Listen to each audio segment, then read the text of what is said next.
Hello students of class 7th. Good morning.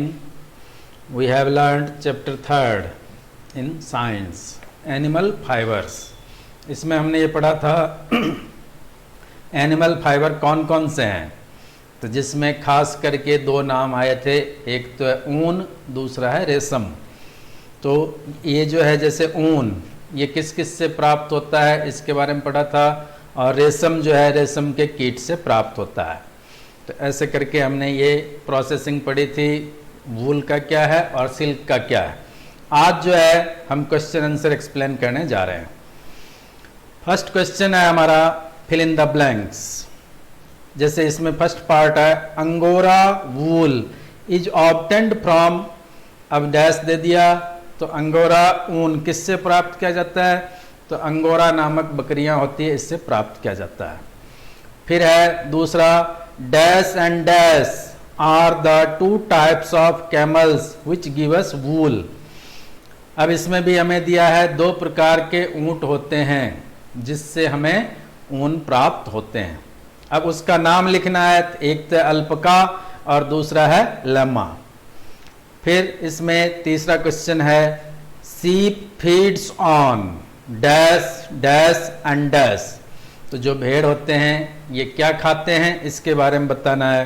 तो जैसे अपने देखते हैं घास फूस खाते हैं, या पेड़ों की पत्तियां होती है उसको खाते हैं, या फिर अनाज के दाने हैं इनको खाते हैं, या फिर सूखे चारे होते हैं उनको खाते हैं। तो एक तो लिख देना लीव्स, दूसरे में ग्रेन और तीसरे में ड्राई फॉडर्स।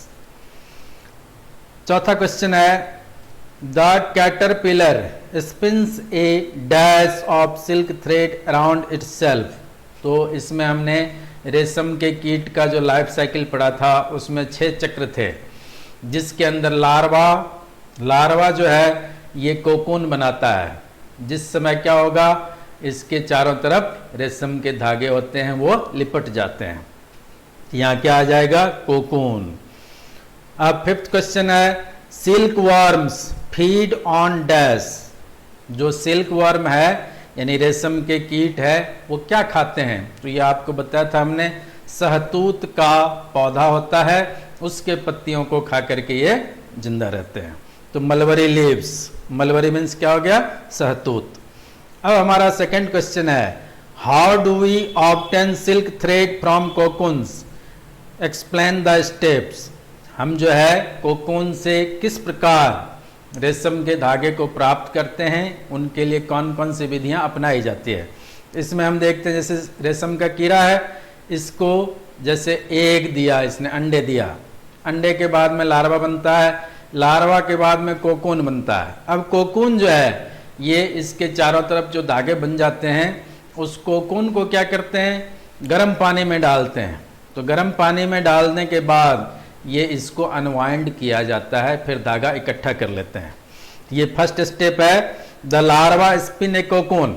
जो लार्वा है ये अपने चारों तरफ क्या करता है, कोकून बनाता है, यानी चारों तरफ धागे जमा हो जाते हैं। दूसरा है कि कोकून के अंदर जो लार्वा है ये प्यूपा में बदलेगा। अब जो कोकून्स है उसको हम क्या करेंगे, हॉट वाटर में डाल देंगे। हॉट वाटर में डालने के बाद क्या होगा, इसके जो धागे हैं वो सुलझेंगे और उसको फिर निकाल लिया जाता है। थर्ड क्वेश्चन है which was the first country to produce silk.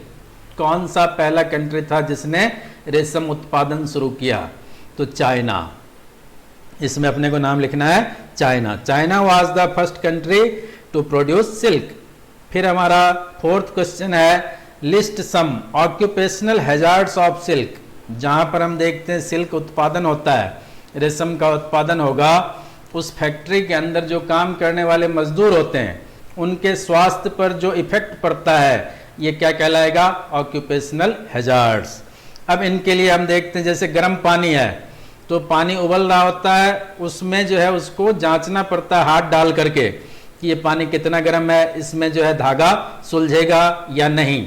तो उसको बार बार जैसे हाथ डुबाना, उसके कारण से क्या होगा, स्किन प्रॉब्लम हो सकती है, या फफोले पड़ जाते हैं, या घाव भी बन जाता है। दूसरा होता है कि जैसे मान लीजिए इसका धुआं निकलता है, जो कोकून हमने डाला तो वो गर्म पानी में क्या होगा, धुआं देना शुरू करता है, वो धुआं श्वास में जाता है और श्वास के कारण क्या होगा, ब्रोंकाइटिस या अस्थमा नामक रोग हो जाता है। तीसरा है कि जैसे धागे को सुलझाते समय नज़र को एक जगह स्थित रखना पड़ता है और बॉडी का पोस्चर है उसको भी सही रखना पड़ता है, जिसके कारण से क्या होगा, इसके अंदर जो रीढ़ की हड्डी होती है उसकी प्रॉब्लम हो सकती है, या फिर आईसाइट कमज़ोर हो सकता है या आंखें कमज़ोर हो सकती है।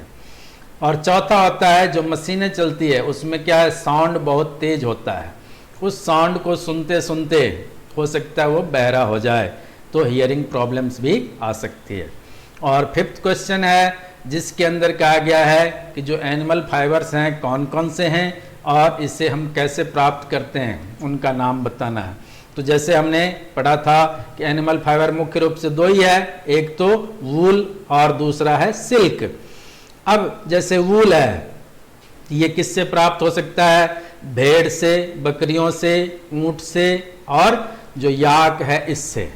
अब देखिए इसके अलग अलग टाइप हैं, तो जैसे कि सीप से जो है कॉमन ऊन प्राप्त होता है हमें, जो याक है इससे हमें, जैसे तिब्बत है, लद्दाख है या जम्मू कश्मीर है, इस साइड में जो हिमालय का एरिया है यहाँ पर ये याक पाए जाते हैं, तो यहाँ जो याक पाए जाते हैं उनसे ऊन प्राप्त होगा।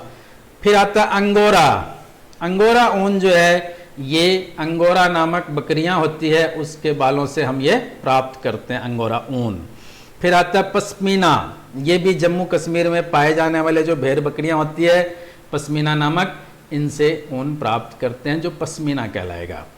और लास्ट में जो कैमल है, ये कैमल जो होते हैं ये दो प्रकार के होते हैं, एक अल्पका और दूसरा है लैमा, इन दोनों से हमें ऊन प्राप्त होते हैं। तो ये 5 क्वेश्चन आज के लिए आपको बताया जा रहा है और इसका जो रिटर्न है वो आपको फोटो भेज दिया जाएगा। Okay, thank you.